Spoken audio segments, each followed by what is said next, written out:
I remember I played this game before, but it was on my old. I played this game before on my old channel. Yeah, the one that got terminated, and my second 2015-16 account.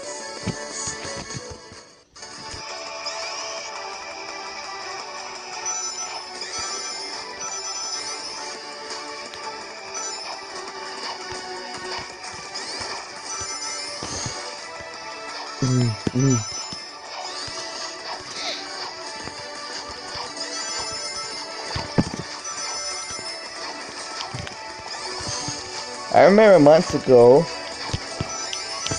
Intro Gaming's account got disabled because it was violating YouTube violating something.